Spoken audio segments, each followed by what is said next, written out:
What's going on? What's going on? So when I read that Phil Jackson said that Dennis Rodman was seventh on their priority list of signings, uh, 'cause I think it was the 95-96 season, did I believe it? Um, he was considered a distraction. There was a lot of work. I don't know if I'd say seventh, but I know they were looking at Jason Williams from New Jersey. I think they were looking at other people. I understand the reservations. People might laugh at what he says that they say, "You're right." But who knew how he was going to fit? His talent was there was no question. The way he, but how he would fit. Because after what happened in San Antonio, the Kool Aid hero, the antics, Madonna, I said with David Robinson, how was it going to fit with, especially with his history with Scottie Pippen? You know. Now, Jordan didn't have a problem with it because Jordan knew that despite all the antics and everything, that guy could flat out play. Everybody knew Rodman could play.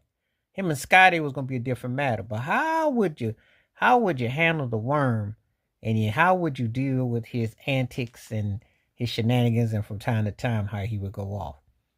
But obviously it worked because they three-peated 96, 97, 98. And I tell everybody, whether you want to admit it or not, to me, he was the MVP of the 96 finals against Seattle. He took two of those games.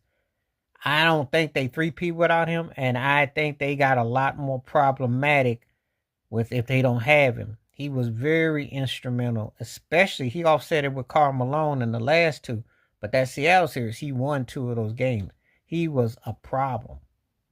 He really was a problem. But again, Phil Jackson was talking about how was the guy going to fit, what was going to be his attitude, what was going to be the totality. So it makes a difference. It makes a difference. And you have to take all that in consideration. You have to be prepared for, what's going to happen.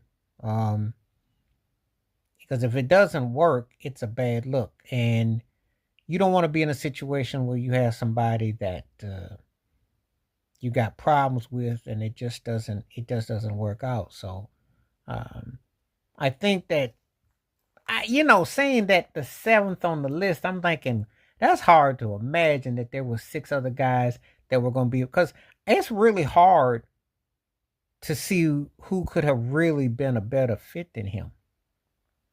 Yeah, guys could have played at a high level, but there's some about Rodman that you just don't think that, especially in that era and that time.